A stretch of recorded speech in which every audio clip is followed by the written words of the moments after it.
Faites-vous vacciner. Faites-vous vacciner. Faites-vous vacciner. Si nous étions tous vaccinés, le virus ne pourrait plus cheminer. La vaccination est notre plus sûr atout. On n'a jamais eu de vaccin aussi efficace. Ils nous ont menti. Vous avez 900 et quelques des sportifs qui sont décédés. Et ceux-là étaient tous vaccinés. Tous vaccinés. Tous vaccinés. On a un jeune de 17 ans devant son lycée, arrêt cardiaque. Tous protégés. Le député néerlandais Rob Roos demande à Mme Janice Small est-ce que le vaccin Covid de Pfizer a été testé pour empêcher la transmission du virus avant son arrivée sur le marché. Et que répond Mme Janice Small, qui venait à la place donc de M. Bourla, PDG de Pfizer. Elle dit ceci.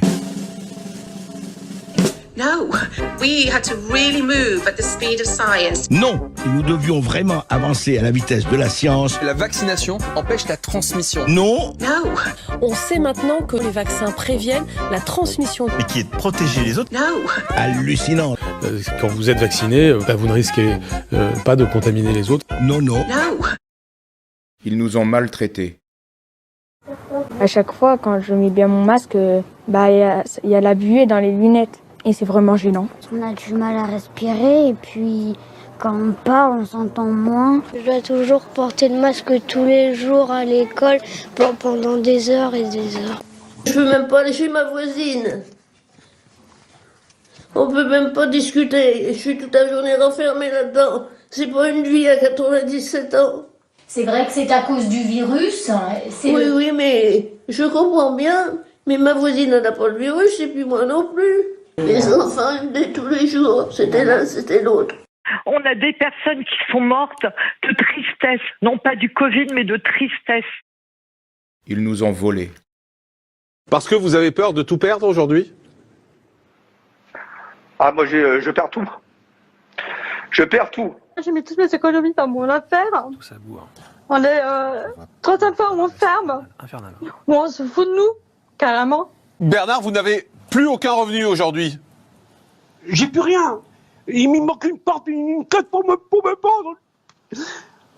Ils comprennent pas ce qu'ils nous font. Tout ce que j'ai. Mais tout. Je vais tout perdre. Qu'est-ce que je vais faire ? Tout est ouvert, mais pas les petits commerçants. Ils nous ont empoisonnés.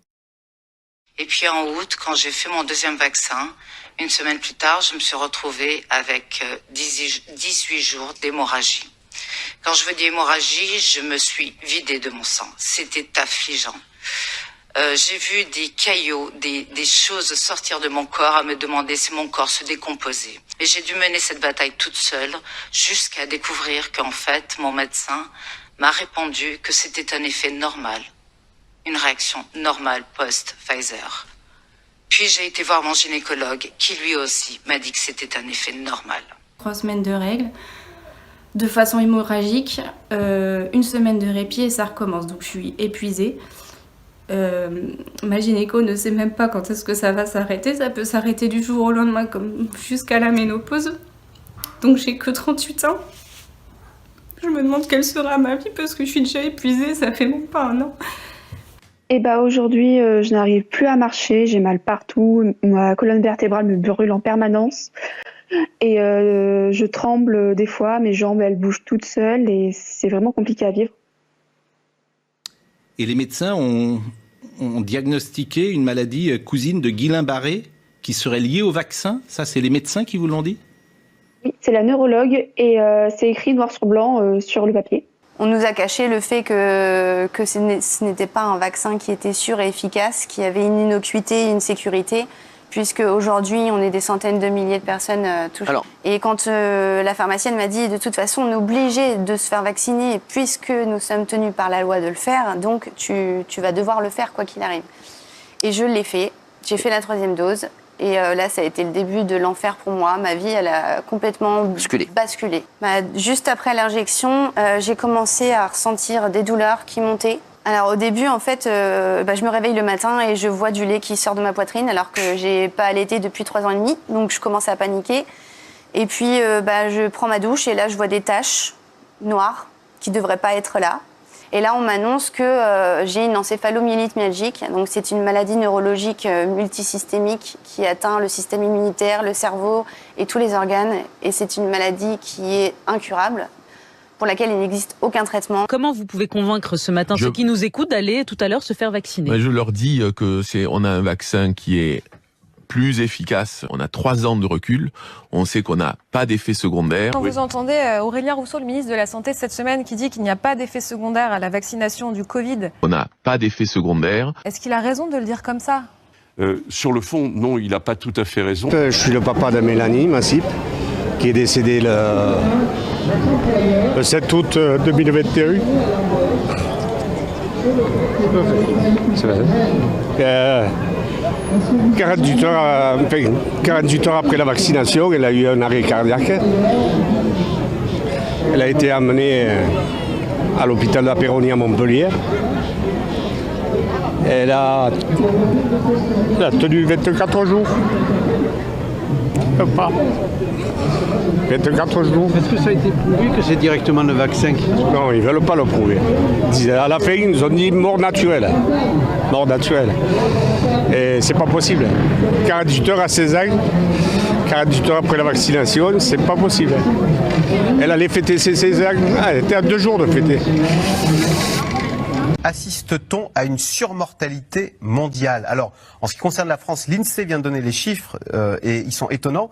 Il y a eu 675 000 décès en 2022 et l'INSEE s'interroge parce que c'est plus qu'en 2020 et 2021 qui étaient des années Covid. L'INSEE admet dorénavant que les jeunes meurent trop. Un peu trop en 2021 et beaucoup trop en 2022. Il y a environ 200 crématoriums en France, un secteur sous tension qui fait face à une vague inhabituelle de décès. Comme par hasard. Ils veulent tout contrôler. En créant Homo Deus, l'intelligence artificielle pose un problème aux religions. L'homme va faire ce que seul Dieu pouvait faire. Tuer la mort, augmenter notre cerveau, coloniser le cosmos, nous augmenter. L'homme va être pourvu de pouvoirs quasi divins avec l'intelligence artificielle. Dans 20 ans, notre cerveau sera directement relié à un cerveau synthétique virtuel. Et notre pensée deviendra un mélange de pensées biologiques et non biologiques.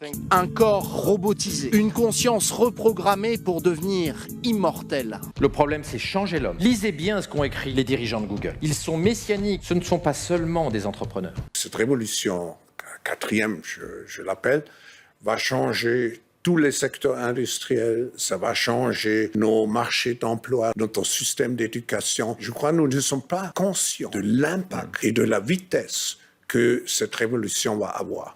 L'histoire du Covid, c'est un outil au service d'une cause supérieure, c'est-à-dire création d'une gouvernance mondiale avec une spiritualité bien particulière. Nous pourrons, ensemble, contribuer à la création d'un ordre mondial. Un ordre mondial. Nouvel ordre mondial. Le nouvel ordre mondial. Nouvel ordre mondial. Nouvel ordre mondial. On peut imaginer un gouvernement mondial à Jérusalem.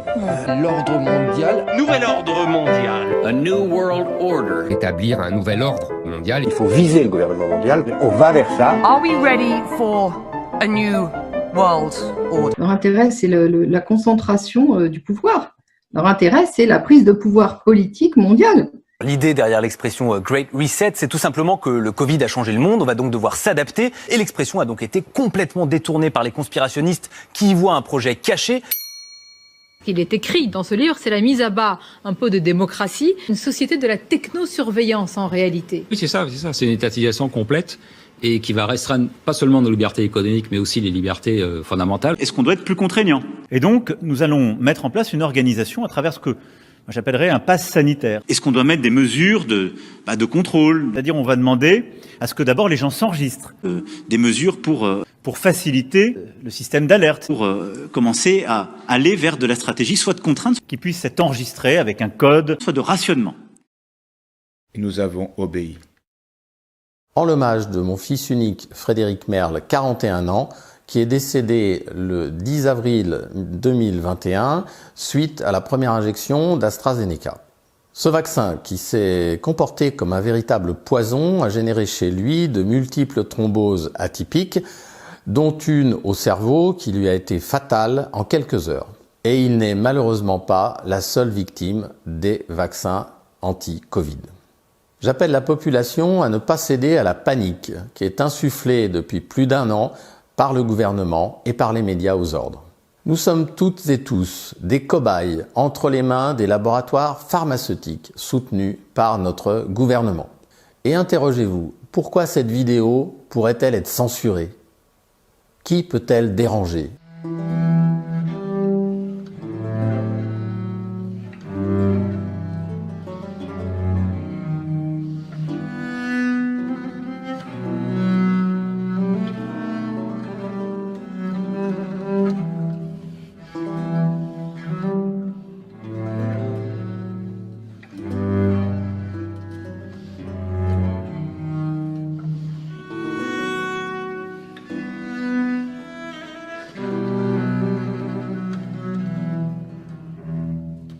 « 70% de la population mondiale, soit environ 5 milliards d'humains, auraient reçu au moins une dose d'un vaccin Covid-19 qu'on disait être des vaccins sûrs et efficaces.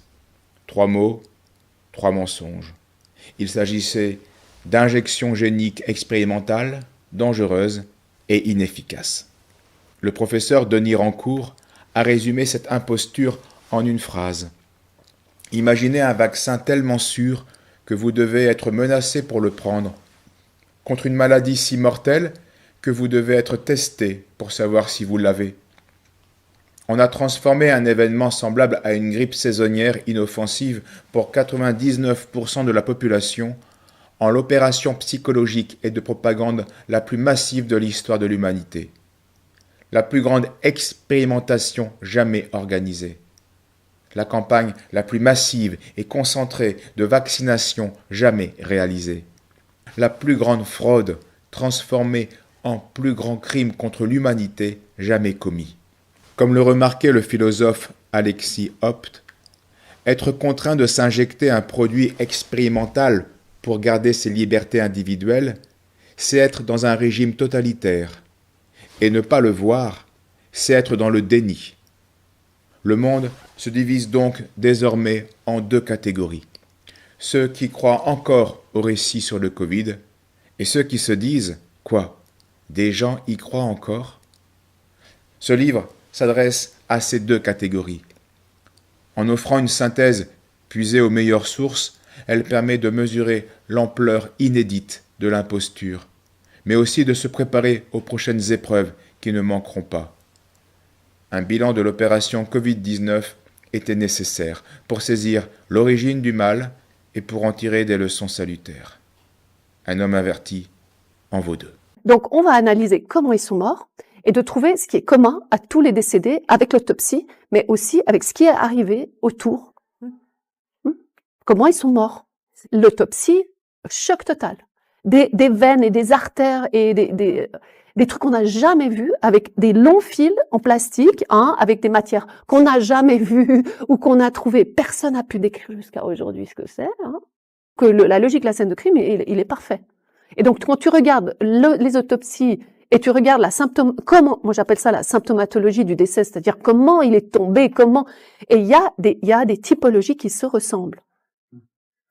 Ceux qui tournent en rond et ils meurent. Il y a ceux qui font des épilepsies et ils meurent. Il y a les footballeurs, alors les sportifs, là je suis avec des avocats juristes qui ont fait des listes mondiales. Ils ont déjà 1000 pages et sur chaque page il y a une dizaine de références de tous les sportifs amateurs et professionnels qui sont décédés ou avec des effets secondaires.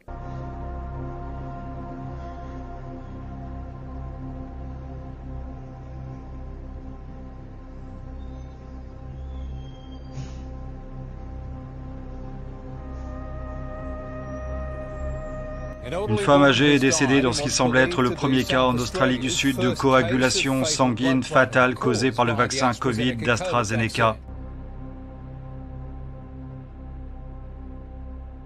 Une enquête est en cours ce soir pour déterminer si un homme de la région a souffert de caillots sanguins suite à l'administration du vaccin Pfizer.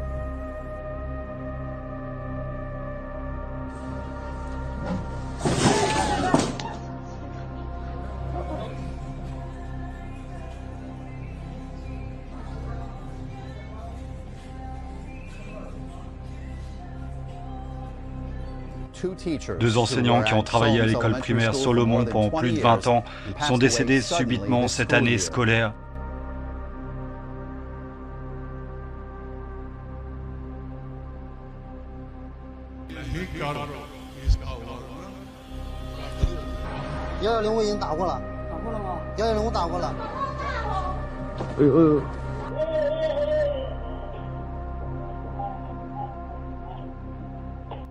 L'administration des produits thérapeutiques appelle au calme après le décès de 2 personnes dans notre État qui avaient reçu le vaccin Covid.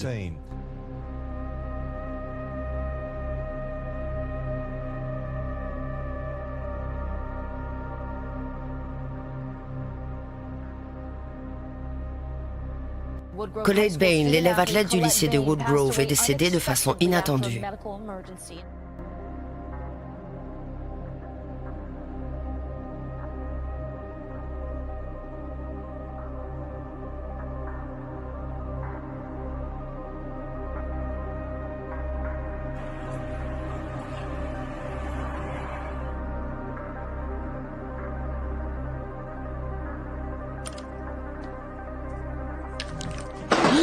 Un étudiant infirmier de 20 ans est mort d'un arrêt cardiaque un jour après avoir reçu le vaccin obligatoire. Le jeune homme de 16 ans a eu une arythmie cardiaque. Une pom-pom girl lycéenne qui est morte subitement. Conclusion sur le décès d'une femme suite à des caillots de sang après avoir reçu le vaccin Covid.